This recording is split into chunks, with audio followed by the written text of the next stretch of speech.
Lucky Nubs. What's up, buddy? What's up, buddy?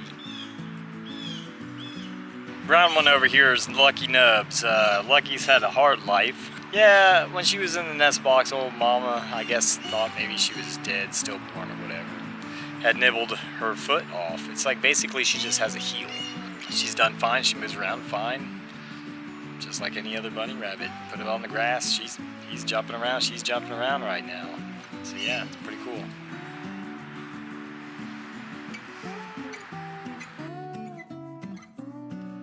You know what, I think Lucky Nubs may be a boy. Yeah.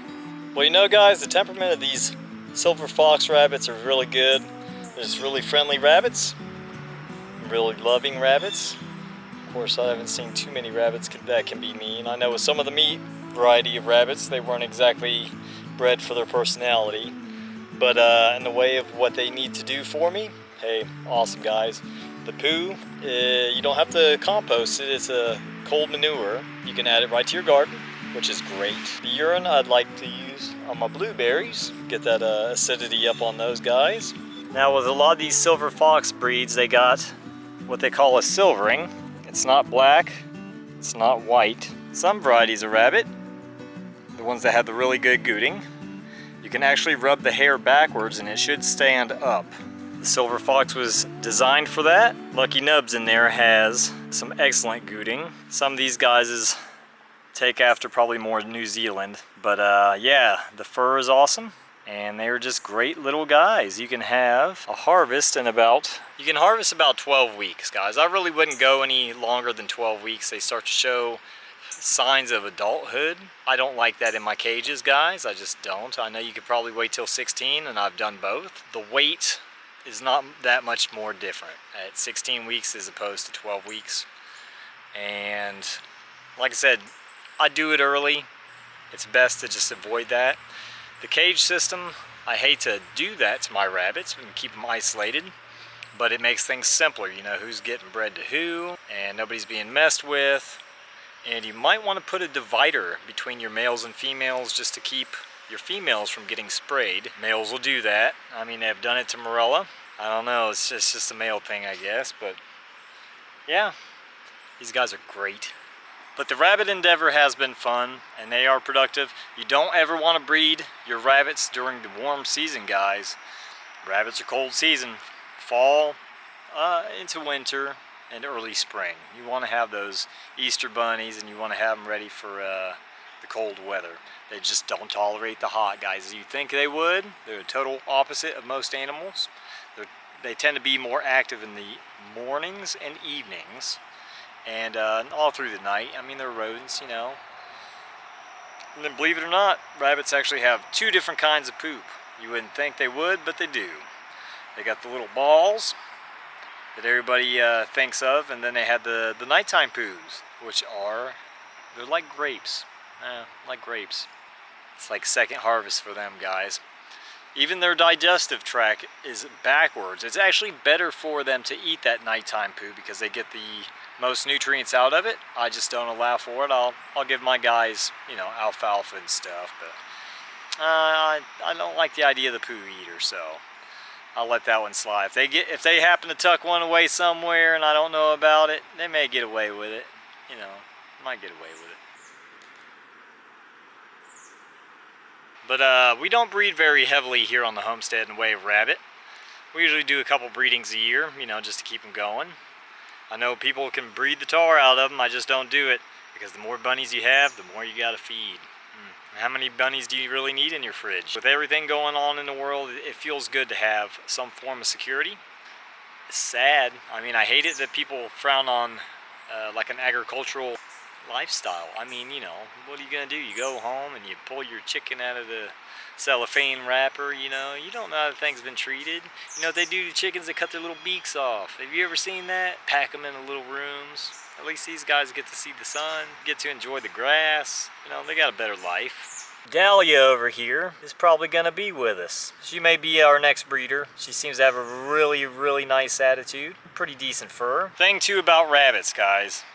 They got those mighty incisors, and they continually grow. They grow all the time. You got to give these guys something to chew on. I tend to give them cardboard boxes just because, you know, it gives them something to attack. They like to hide in it, and it just adds quality and value to their life. I know a lot of people don't like it because of a lot of the chemicals that are in it, but they don't get boxes all the time, guys. Primarily in the winter when they're making me bunnies or need somewhere to hide out. Otherwise, they're eating our apple stems, apple tree stuff. I mean, and, you know, it's coming from the land, and they love it.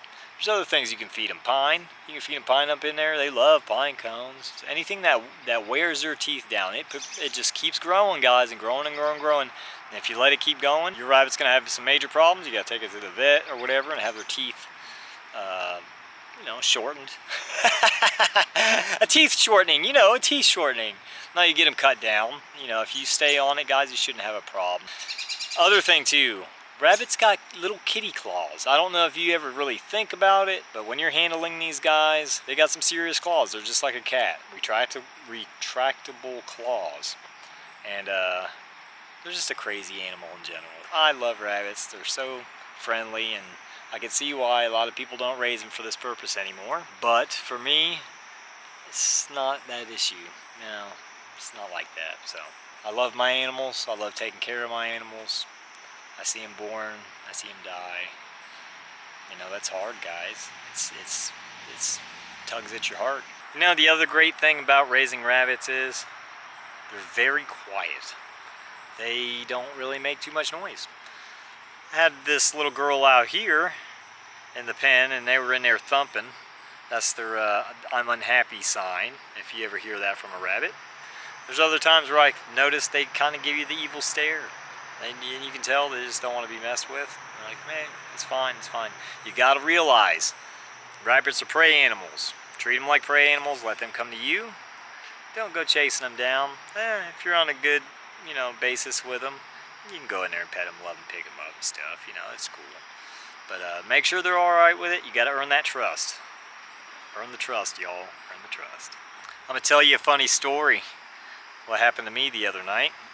As I was coming out, I was closing down my quail tractor there. Normally I close it up at night, keeps predators away, kind of keeps them covered, everything's fine, you know. I'll give you a picture of that right here.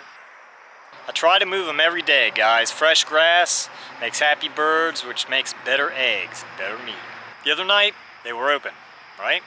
It's kind of late at night, I'm gonna go lock them down. Walk down to the tractor down there, and I bumped a quail that was in the grass. It didn't want to leave the flock. So one had apparently gotten out some way, somehow. Maybe they crawled through a hole, or during the moving process they found a hole. And these birds are designed for that. They run through the low brush and they stick their little heads and their little bodies in places that, you know, that they fit. Yeah, you'd be surprised. If they see that crack, they'll move through there. I had been moving one previously. I've never lost one that I know of through the moving process. That's one thing I've never done. But I do occasionally find one out, you know, but it doesn't happen often. I just did a count, that's probably the only one. Resecured the area, you know, made sure they were all happy, and threw him back in there. So yeah, don't tread on meat, guys. Don't tread on meat. I think that little girl's got her exercise in for today, so I'm going to throw old Dahlia back into her cage. And these cages here that I place them in, they're probably 3.5 by 3 foot, I believe. They're all metal. No rotting parts, no, you know, rusting parts, that kind of stuff. There's no wood to decompose. It's all on T-posts. And it does very well. Got a tarp covering it up. Got to keep your rabbits covered and cool. They are, again, a cold season animal. They do not deal well with the heat. I got fans in there right now. It's probably been in the 80s here in North Carolina, which for a rabbit, that's hot, guys. It's hot. One way you can avoid this is to use fans. You can set up a little fan unit, which I have set up here, is fine. Or you can do frozen 2-liter bottles. Just take your 2-liter bottle, freeze it in there, chuck it. I wouldn't say chuck it. You place it in your cage, and the rabbits instantly gravitate to it. The minute they see it, they'll just flop right on it, guys. It's like AC for a rabbit. Yeah, guys. When I tell you they got kitty claws, believe me, they know how to use it too. I was just placing her back in her cage there, and she decided to get a little excited and jump. And she got me, y'all. It looks bad, it's not that bad. I'm used to it. I've had worse, you know. Morella's been bitten. I've never been bitten. Been nibbled on. Yeah, but never been bitten. So that's a plus. But these guys, you know, they deal very well with each other when they're tiny, and they're all little cage mates and everything. Hey, it's great. They all love each other. It's fantastic. They're just, you know, doing their thing, their little bunny thing. When they get older, yeah, they get vicious. Rabbits can be mean. They can be mean. I try not to breed mean rabbits. If I did, I would, you know, feed them red meat and stuff. Feed them red meat makes them mean. It's a nice day, y'all. It's a nice day out here. Look at that, guys. A half mowed yard. All this grass has been going into bedding areas, such as the garden and the new area on the front sides of the house. Great down here. Look at this. Camera doesn't do it justice. This is all going to be expanded all through here. It's going to be cardboard and mulch. It's the ever expanding garden, guys. Use what you got. If you're out there mowing your yard, you got a bag of that mulch, wherever you dump it, you know that's going to be an area that you can plant in. It'll kill that grass. There's something about wet grass, guys. Wet grass kills better than hay or straw, you know? But I'll layer it up. Greens and browns and greens and browns. Let me ask you something. Rabbit poo, is it green or is it brown? I think it's green. Very possible. Most manures are, even though it's a cold fertilizer, I think it's still considered green. Hey, if y'all know, let me know, because I'm learning just like you guys are every day. I'm not going to claim to know it all because I don't. I'm on this path too, y'all. I only got a basic idea of what I'm doing. I observe what's around me. You ever notice when you're out in the garden and you get like your lettuce going and you get all your veggies going, there's going to be that plant that moves in and it looks like what you got, but it's not really that. Well, here's the tip, guys. If you notice that there's oxeye daisies over there, throw in some chamomile. Do it to them too. If you do it to nature, you know what they say, do unto nature before it does unto you. If you don't have something in that location, nature's gonna put something in that location for you. So you might as well utilize what you got. I like a woolly garden anyway. I like a garden that you can kind of walk around. Who wants a garden that's straight rows? And you know, if you're market gardening and you're going through there and getting all that stuff out, that's fine. But for me and Morella, it's worth it just to have the food for ourselves and to be able to give to our friends and give to our family and all those that are important to us. And some of those that may not be important to us, but you know, you kind of like them. You know, there's always that person in your life. Wow, look at that thing. That's nice. Pretty nice. Morella and I did no watermelons this year. It's gonna be pumpkin mania. I'm gonna have white pumpkins, I'm gonna have orange pumpkins, all sorts.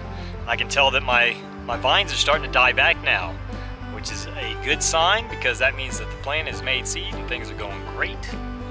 And I'm wondering how big this pumpkin is gonna get because it's probably a 10-pound pumpkin. Pretty big. Yeah, I'm gonna show you guys something. You see that? That's my stump, y'all. I sit on this stump and I overlook my garden area. You know, my garden and the chickens and all that. It makes me feel like Thanos, y'all. I even decide which half of the population is gonna get it. Do you guys feel Thanos was a good guy or a bad guy? Or maybe just a guy that thought he was doing the right thing? Let me know. I'm curious. Guys, life is good. Life is good. If you guys are ever wondering about my do up here, for all those new viewers, this is I'm not cutting my hair until the world gets to be a little better place. Hair. Morella's never seen me with long hair. I told her I had long hair when I was a little kid. Don't let the hair fool you. That's why I grow it, to fool you. Think about that one.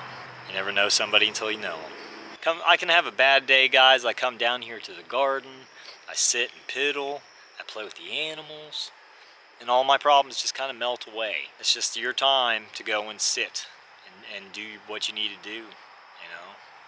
I used to live a crazy life. I worked like 3 jobs at one point, and I was seeing Morella. She knew, she knows, Morella knows. I'm grateful. It's good to enjoy the day. You don't want to work your life away, guys. Word of advice, work to live, not live to work. You only have a limited amount of time here on this earth. Do good with it. Do good for other people. The best you can. Can't help everybody, but you can try every now and then. Everything's amazing down here too. Just looks so lush and green. It may look crazy to you guys, but to me, no, not really. We let the pumpkins rain. You know, it's strategic. We'll tend to put the taller stuff to the back, work up pumpkins and aggressive stuff to the front. We don't want it out there contending with all the other plants. But plants will find an equilibrium, guys. I'm telling you, something's going to happen. One's going to win or one's going to lose. But I like a full garden. I don't like to have little spaces in my garden. I like to have it well utilized. And some things are good to space out. You know, some things. But for the most part, I'll pack them right in there. I love like a good English garden too, like Marla has up here in the front. It's beautiful. It's beautiful, and it's packed in there. There's no weeds in there other than, you know, maybe some oxeye daisies she wants. We'll do that. The things you don't want on your homestead, work them out, guys. Work them out. I've noticed here in the back where my elderberries are, got some lamb's quarter going. Right now, you know, they've been kind of getting bug ate. I've been hitting them up with the neem oil and, you know, some BT a little bit. But you notice they do well in that area. And if you see that a plant in that area is doing well and you want to cultivate it there, it's not in your way, just mulch around it. Use your grass mulch around it. Anything you don't want, discard. Anything you do want, let it keep going. I've noticed too, if you got violets around your place and you lay your grass in there, the violets and the dandelions are generally, maybe a little bit of plantain are the ones that come up. The grass will not. So, just a tip. Uh-oh. See, something needs some water. Getting watered tonight, like right now. These elderberry bushes behind me have been in that pot for a while. I've been neglecting them. I could always start some new, fresh ones if I wanted. They are super easy, guys. This variety is a red one. And I'm going to lay them here in front of my, my porch area here. And I'm going to let them grow tall. Elderberries tend to grow between like 5 and 8 meters tall. They get big, guys. They get big. And I'm lazy, so I'm going to let them grow up. And then I'm going to use my porch to pick out my elderberries. A little trimming, a little work, keep them under control. They're kind of a woolly plant, I guess. You know, kind of wild. Yeah, they're wild. Everything is coming into full swing, too. I'm even pulling stuff out of this garden. The garden is amazing. Well, I hope you enjoyed this episode of Blackpack Homestead. Had a good time just coming out in the fresh air and enjoying myself, hanging with all the chickens and the rabbits. And I got a few chores to do, guys. Daylight's still here, so I gotta get it done when I can. Every day, tractor gets moved, chickens get fed, rabbits get watered, garden gets plucked. It's a very busy life. You wouldn't think it would be, but it is. I do it for your entertainment. Actually, I do it for myself, but you get to watch. So make sure to like and subscribe. Until next time, the Blackpack Homestead. God bless. Bye-bye.